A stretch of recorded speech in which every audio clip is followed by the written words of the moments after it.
दोस्तों, जैसा कि आप देख रहे हैं, हमने कुछ महत्वपूर्ण टॉपिक को उठाया है जो कि कक्षा 10 से संबंधित है, जो कि कक्षा 10 की परीक्षा में बहुत ही महत्वपूर्ण भूमिका निभाने वाला है।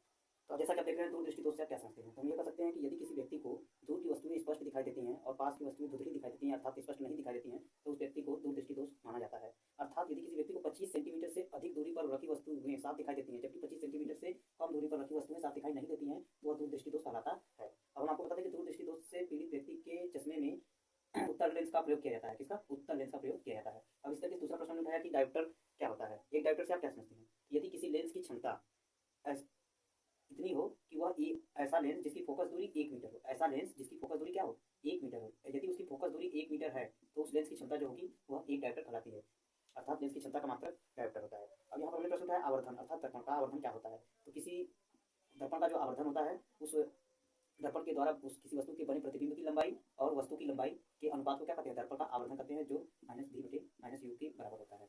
अपवर्तन से आप क्या समझते हैं? अगला क्वेश्चन है कि अपवर्तन से आप क्या समझते हैं? तो जब प्रकाश की किरणें एक माध्यम से दूसरे माध्यम में गमन करती हैं तो वह अपने मार्ग से विक्षेपित हो जाती है। तो जब प्रकाश की किरणें एक माध्यम से दूसरे माध्यम में गमन करती हैं, अर्थात जैसे कि एक माध्यम से प्रकाश की किरण जा रही है, जैसे कि ये हवा हो, हवा में से यदि ये पानी में जा रही है, तो जब प्रकाश की किरणें एक माध्यम में से दूसरे माध्यम में गमन करती हैं तो अपने ये सीधे न जाकर यहाँ पर जहाँ पर ये अभिलंब हो गया तो अभिलंब की ओर झुक जाती हैं। अर्थात विक्षेपित होने का मतलब कि जब विरल से सघन से विरल में जाती हैं, अर्थात ये विरल है, हवा विरल है, विरल से सघन में जाती हैं, सघन में जाती हैं तो अभिलंब की ओर झुक जाती हैं। इस तरीके से यहाँ पर आप देख सकते हैं ये आई और ये आई।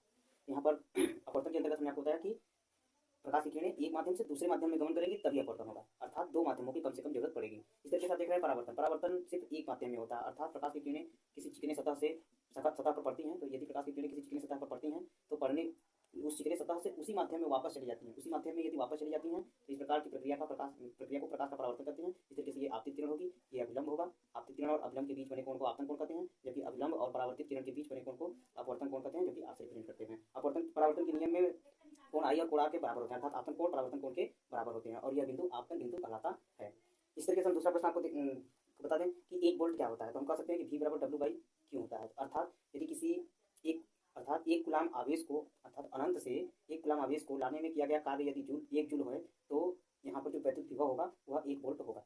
इस तरीके से दूसरा क्वेश्चन आपको बता सकते हैं, अर्थात कि 1 वोल्ट बराबर 1 जूल प्रति कूलाम, अर्थात 1 कूलाम आवेश को लाने में किया गया कार्य यदि 1 जूल हो तो इस यहाँ पर जो विद्युत विभव होगा वह 1 वोल्ट होगा। इस तरीके से आप स्पेक्ट्रम से क्या समझते हैं? अगला प्रश्न उठाया है। तो हम ये कहते हैं कि जब किसी प्रिज्म से श्वेत प्रकाश होकर गुजरती हैं, तो श्वेत प्रकाश यदि किसी प्रिज्म से होकर गुजरती हैं तो अपवर्तन के पश्चात यानी प्रिज्म से होकर प्रिज्म के सामने रखे पर्दे पर ये 7 रंग की पट्टियां प्राप्त होती है। तो ये 7 रंग की जो पट्टियां प्राप्त होती है, इसमें हम बताते हैं आपको कि 7 रंग की पट्टियों में सबसे ऊपर जो होगा रेड होगा, नीचे जो होगा व्हाइट होगा, अर्थात प्योर। इस तरीके से ये 7 रंग की पट्टी ही स्पेक्ट्रम कहलाती है। अगला क्वेश्चन उठाया कि निकट दृष्टि दोष से क्या समझते हैं। तो यदि किसी व्यक्ति को पास की वस्तुएं स्पष्ट दिखाई देती हैं और दूर की वस्तुएं धुंधली दिखाई देती हैं तो उस व्यक्ति को निकट दृष्टि दोष होता है। निकट दृष्टि दोष से पीड़ित व्यक्ति को अवतल लेंस का प्रयोग करके चश्मे में अवतल लेंस का प्रयोग करके निवारण किया जा सकता है। अगला प्रश्न हमने उठाया है कि 1 वाट से आप क्या समझते हैं। अर्थात ये वाट जो है शक्ति का मात्रक है, तो जो शक्ति बराबर होता है शक्ति बराबर कार्य बटे समय, शक्ति बराबर कार्य बटे समय। अब हम कह सकते हैं शक्ति का मात्रक वाट होता है, अर्थात 1 वाट बराबर 1 जूल प्रति सेकेंड, यानी कि यदि कोई व्यक्ति या मशीन 1 सेकेंड में 1 जूल का कार्य करता है तो उस व्यक्ति की जो शक्ति होगी 1 वाट होगी। इस तरीके से महत्वपूर्ण प्रश्न के अंतर्गत इतना हमने प्रश्न आपको समझाया। ओके।